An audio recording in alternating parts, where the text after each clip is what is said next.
स्वागत है आप सभी का गायत्री पीजी कॉलेज सांचौर की ऑनलाइन क्लासेस में।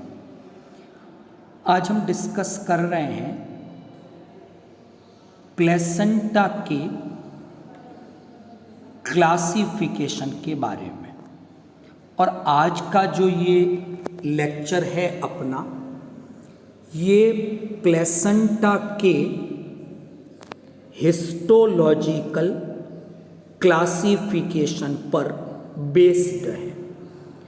ग्रॉसर नामक वैज्ञानिक ने पहली बार औतिकी या हिस्टोलॉजी के बेस पर प्लेसेंटा का एक क्लासिफिकेशन प्रस्तुत किया। तो आज प्लेसेंटा के इस लेक्चर के सेकंड पार्ट में हम हिस्टोलॉजिकल बेसिस पर डिफरेंट टाइप के प्लेसेंटा के बारे में डिस्कस करेंगे। प्रीवियस लेक्चर में हमने प्लेसेंटा का जो लेक्चर का फर्स्ट पार्ट था, उसमें हमने डिस्कस किया था ओरिजिन की बेसिस पर प्लेसेंटा के टाइप्स। आज हम हिस्टोलॉजी के बेसिस पर प्लेसेंटा के टाइप डिस्कस करेंगे। ये टॉपिक जो है वो बीएससी पार्ट सेकंड जूलॉजी के सेकंड पेपर का एक टॉपिक है।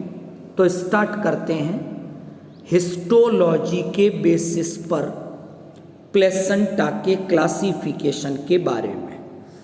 तो हिस्टोलॉजी के बेसिस पर, औतिकी के आधार पर, अगर हम मैमल्स में प्लेसेंटा देखते हैं तो ग्रॉसर ने पहली बार बताया कि हिस्टोलॉजी के बेसिस पर 5 प्रकार के जो प्लेसेंटा है वो उपस्थित होते हैं। तो डिस्कस करते हैं वो प्लेसेंटा कौन से हैं। तो 5 नाम दिए गए हैं। फर्स्ट है एपिथेलियोकोरियल प्लेसेंटा। पहले टाइप के क्या है, कौन से एनिमल्स में है, एग्जाम्पल से अभी हम डिस्कस करेंगे। दूसरे टाइप के जो प्लेसेंटा है उनका नाम दिया गया है सिनडेस्मो कोरियल प्लेसेंटा। इसी तरह तीसरे प्रकार के प्लेसेंटा को एंडोथीलियोकोरियल प्लेसेंटा कहा गया है। और चौथे प्रकार के जो प्लेसेंटा है वो है हीमोकोरियल प्लेसेंटा। और लास्ट में जो 5वें प्रकार के हैं वो है हीमो एंडोथीलियल प्लेसेंटा। तो on the basis of histology ये 5 प्रकार के प्लेसेंटा मैमल्स में प्रेजेंट होते हैं। अब मैं इन 5 प्रकार के प्लेसेंटा की बात करूं, उससे पहले मैं डिस्कस करता हूं कि अगर हम प्लेसेंटा की जब बात करते हैं तो कल के लेक्चर में भी मैंने ऐसा बताया था कि प्लेसेंटा के निर्माण में एक पार्ट मैटरनल टिश्यू का है, मात्र ऊतकों का एक भाग होता है, और दूसरा भाग जो है वो फीटस का यानी भ्रूण का होता है। तो यहाँ मैंने इस स्लाइड में ये बताने की कोशिश की है आपको कि जो प्लेसेंटा है उसमें मात्र ऊतक जो है, मैटरनल पार्ट है, उसकी कौन सी स्तर भाग लेती हैं, और भ्रूण की, फीटस की कौन सी लेयर पार्टिसिपेट करती है। तो डिस्कस करते हैं कि मैटरनल जो ब्लड कैपिलरीज है, मात्रक जो रुधिर वाहिनियां हैं, उनकी लेयर है एंडोथीलियम, पहली लेयर हो गई। इसके बाद कनेक्टिव टिश्यू आ जाएंगे मैटरनल के, और लास्ट में गर्भाशय की एपिथीलियम आ जाएगी। तो यहाँ पर ये 1, ये 2 और ये 3, ये जो 3 हैं, ये तीनों मैटरनल पार्ट हैं, यानी मात्र जो मैटरनल है, मदर है, उसकी एंडोथीलियम, उसके संयोजी ऊतक और उसकी गर्भाशय की एपिथीलियम, ये 3 भाग तो हो गए किसके? मैटरनल पार्ट के। अच्छा, जो अपरा हैं उसमें ऐसे ही 3 स्तर गर्भ के हैं, फीटस के। वो कौन से हैं? सबसे बाहर कोरियन है, तो ये एक एक्टोडर्म हो गई। उसके बाद फीटस के कनेक्टिव टिश्यू हो गए, और लास्ट में फीटस की जो ब्लड वेसल है उसकी एंडोथीलियम हो गई। तो इस तरह से ये हमने बात की कि जब हम प्लेसेंटा की स्ट्रक्चर देखते हैं तो उसमें 3 स्तर जो यहाँ पर मैंने बताए, ये मैटरनल यानी मात्रक ऊतक हैं, और 3 हो गए ये भ्रूण के। तो इस तरह से ये 6 स्तर या 6 झिल्लियाँ प्लेसेंटा के फॉर्मेशन में पार्टिसिपेट करती हैं। अब ये जो 5 प्रकार के प्लेसेंटा आपको बताए थे, एपिथीलियोकोरियल, सिंडेस्मोकोरियल, एंडोथीलियोकोरियल, हीमोकोरियल और हीमोएंडोथीलियोकोरियल। अब मैंने यहाँ पर इस स्लाइड में ये बताने की कोशिश की कि जो ये डिफरेंट टाइप के प्लेसेंटा है औतिकी के बेसिस पर, इसमें हम देख रहे हैं कि कौन से प्लेसेंटा में मैटरनल लेयर्स कितनी हैं और भ्रूण की लेयर्स कितनी हैं। तो हम क्या देखते हैं कि जैसे जैसे हम एपिथीलियोकोरियल से सिंडेस्मोकोरियल, एंडोथीलियोकोरियल की ओर बढ़ते हैं, तो ये जो 6 लेयर्स थी बेसिकली प्लेसेंटा के निर्माण में, इनके नंबर में कमी आ रही है। जैसे एपिथीलियोकोरियल प्लेसेंटा को हम देखें तो वहाँ पर मैटरनल 3 लेयर प्रेजेंट हैं, यानी ब्लड वेसल की एंडोथीलियम भी है मैटरनल की, उसके कनेक्टिव टिश्यू भी है वहाँ पर, और यूटेरस की एपिथीलियम भी है। इसी प्रकार इस प्लेसेंटा में फीटस की यानी भ्रूण के भी 3 लेयर्स हैं, यानी कोरियन है, कनेक्टिव टिश्यू हैं और उसकी एंडोथीलियम। तो जो एपिथीलियोकोरियल प्लेसेंटा है, जो आपको गाय में, घोड़े में दिखता है, कंगारू में, मेटाथीरियंस में दिख सकता है, तो उनमें हम क्या देखते हैं कि प्लेसेंटा में 3 लेयर मैटरनल की भी प्रेजेंट है और 3 लेयर फीटस की भी प्रेजेंट है। आगे डिटेल डिस्कस करेंगे अभी। दूसरा जो है वो है सिंडेस्मोकोरियल। क्या चेंज देखा मैंने कि यहाँ पर गर्भाशय की यानी जो मैटरनल टिश्यू है उसके 2 ही लेयर प्रेजेंट हैं, तो एक लेयर में कमी आई, लेकिन फीटस के भ्रूण के 3 लेयर प्रेजेंट हैं।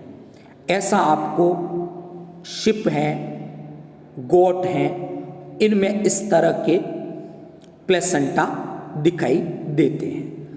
तीसरी मैं बात कर रहा हूँ एंडोथीलियोकोरियल की। तो क्या देखा कि मैटरनल का केवल अब एक ही टिश्यू रहा, तो पहले में एक कम हुआ तो 2 ही मैटरनल के रहे। तीसरा जो एंडोथीलियोकोरियल है उसमें मैटरनल की सिंगल लेयर प्रेजेंट है, लेकिन अभी भ्रूण के 3 स्तर मौजूद हैं यहाँ पर।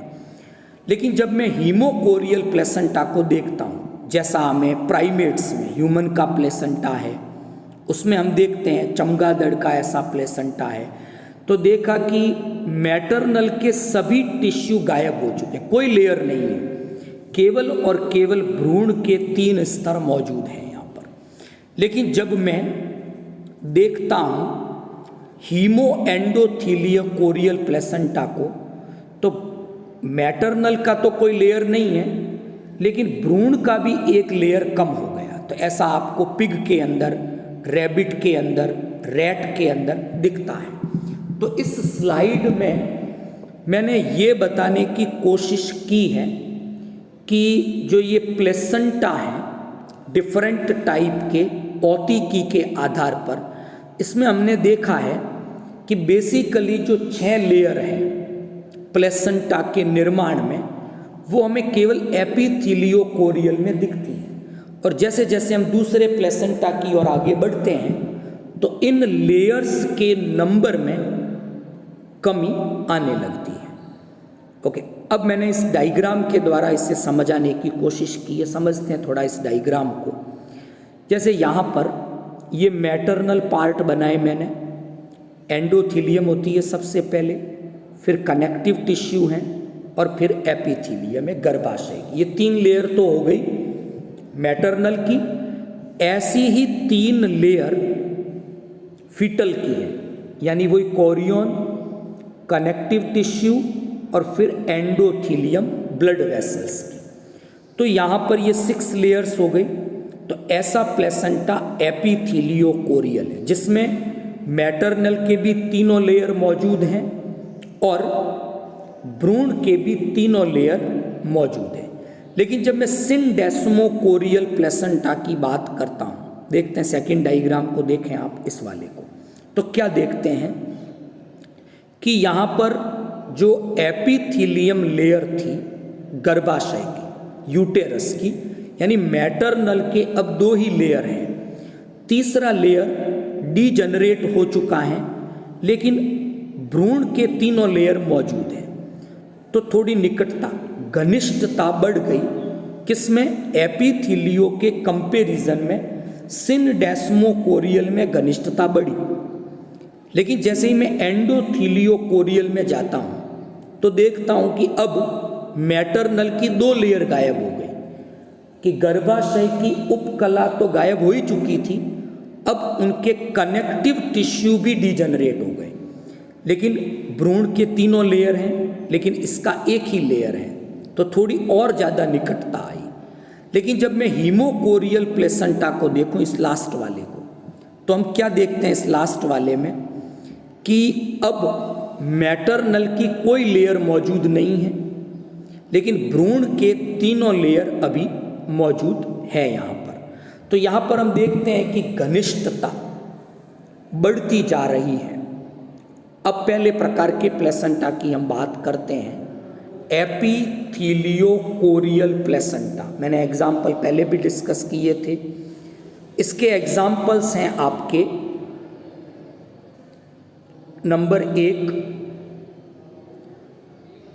आप हॉर्स में, पिग में और मार्सुपियल्स जो हैं कंगारू वगैरह, उनमें इस तरह के प्लेसेंटा देख सकते हैं। तो पहली चीज़ तो याद हुई कि एपिथीलियो कोरियल प्लेसेंटा किस में पाए जाते हैं, सबसे इंपॉर्टेंट बात है ये, एग्जाम्पल हमें याद होना चाहिए। अब इस प्लेसेंटा में तो हमने कहा था, उस स्लाइड में मैंने बताया भी था कि इस टाइप के प्लेसेंटा में 3 लेयर भ्रूण की भी मौजूद हैं और 3 मेम्ब्रेन लेयर मैटरनल यानी मात्र ऊतकों की भी मौजूद है। तो यहाँ पर प्लेसेंटा के फॉर्मेशन में वो 6 ऊतक, 6 मेम्ब्रेन पार्टिसिपेट करती हैं। ठीक है, तो यहाँ पर हुआ क्या है, एक्चुअल में इसका नाम एपिथीलियो कोरियल क्यों कहा? क्योंकि इस प्रकार के प्लेसेंटा में मैटरनल एपिथीलियम, गर्भाशय की जो उपकला है, वो गर्भ यानी भ्रूण की कोरियन के साथ कनेक्शन बनाती है, इसलिए इसका नाम दिया एपिथीलियो कोरियल टाइप प्लेसेंटा। ऐसा आपको हॉर्स में, पिग में, कंगारू में दिखता है। ओके, दूसरी मैं जो बात कर रहा हूं अब इसके बाद, उस प्लेसेंटा का नाम है सिनडेस्मोकोरियल प्लेसेंटा। तो पहले तो एग्जाम्पल की बात करें, आपको कैटल्स में, भेड़ है, बकरी है, उसमें ये सिनडेस्मो प्रकार के प्लेसेंटा दिखाई देंगे। अगर यहाँ हम बात करें तो क्या देखते हैं कि गर्भाशय की, यानी जो मैटरनल टिश्यू है, उसकी एपिथेलियल लेयर डिजनरेट हो चुकी है। यानी फीमेल मैटरनल के 2 लेयर मौजूद हैं, लेकिन भ्रूण के अभी 3 लेयर मौजूद हैं। इसलिए यहाँ पर 5 मेम्ब्रेन या 5 टिश्यू प्रेजेंट होते हैं। अब यहाँ पर फीटल यानी गर्भ और यूटेरस, इनके बीच में ये 5 बैरियर्स हैं, दोनों के ब्लड के बीच में। एक तरफ एंडोथीलियम में ब्लड हैं गर्भाशय के अंदर, मैटरनल के अंदर, ऐसे ही एंडोथीलियम है भ्रूण की, उसमें भी ब्लड है। तो भ्रूण का रुधिर मदर के रुधिर से 5 बैरियर्स के द्वारा सेपरेट है। ठीक है, इसलिए इस प्लेसेंटा को सिनडेस्मोकोरियल प्लेसेंटा नाम दिया गया है। क्लियर? एग्जाम्पल हो गया। तो 5 मेम्ब्रेन, 1 मेम्ब्रेन अब घट गई है। अब बात करते हैं एंडोथीलियोकोरियल प्लेसेंटा की। यहां पर बैरियर्स केवल 4 रह गए, एक और घट गया। और इस तरह के प्लेसेंटा हमने पहले भी डिस्कस किया, डॉग्स में, कैट्स में इस तरह के प्लेसेंटा मिलते हैं। तो 5 बैरियर्स हैं, तो एक बैरियर और घटा। कौन सा घटा? कि अब जो मैटरनल टिश्यू है उसकी कनेक्टिव टिश्यू भी डिजनरेट हो गई। तो क्या हुआ कि जो रुधिर है मैटरनल का, वो भ्रूण के रुधिर से केवल 4 बैरियर्स के द्वारा सेपरेट रह पाता है। क्लियर? इसको हमने कहा एंडोथीलियोकोरियल, क्योंकि अब कनेक्टिव टिश्यू नहीं है, एपिथेलियल गर्भाशय की पहले ही नष्ट हो चुकी है। तो अब मदर का जो ब्लड है उसकी जो एंडोथीलियल मेम्ब्रेन है, कैपिलरीज की, वेसल्स की, वो सीधा कांटेक्ट स्थापित करती हैं गर्भ की कोरियन के साथ। इसलिए नाम क्या दिया? एंडोथीलियोकोरियल प्लेसेंटा। ये तीसरे टाइप के थे। चौथे टाइप के जो प्लेसेंटा हैं वो है हीमोकोरियल प्लेसेंटा। इसमें बैरियर्स केवल 3 हैं। 3 का मतलब मैटरनल के 3 लेयर्स डिजनरेट हो गए। मतलब अब मैटरनल ब्लड सीधा ही कोरियन के कनेक्शन में है। इसलिए नाम क्या दिया? हीमो यानी blood, and it is contact with Korean, haemochorial placenta. ऐसा आपको मैमल्स में, ह्यूमन के अंदर दिखता है। प्राइमेट्स, मंकी है, चिंपांजी है, इनमें दिखेगा इस तरह का। और चमगादड़ में, बैट्स में भी इस तरह का प्लेसेंटा हमें दिखता है। तो यहाँ तक आते आते हमने देखा कि लगातार जो मैटरनल लेयर्स हैं, मेम्ब्रेन्स हैं, उसमें कमी आ रही है। और हीमोकोरियल तक आते आते मैटरनल की 3 लेयर्स डिजनरेट हो चुकी हैं, डिस्ट्रॉय हो चुकी हैं। अब हम बात करेंगे लास्ट वाले हीमो एंडोथीलियल प्लेसेंटा के बारे में।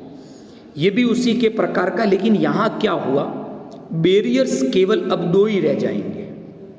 यानी यहाँ पर जो फीटस है, भ्रूण है, उसका भी एक लेयर जो कोरियन थी वो डिजनरेट हो जाएगी। तो ऐसे में जो ब्लड है मैटरनल मात्र का, वो सीधा कनेक्शन स्थापित कर देगा एंडोथीलियल के साथ या कनेक्टिव टिश्यू के साथ।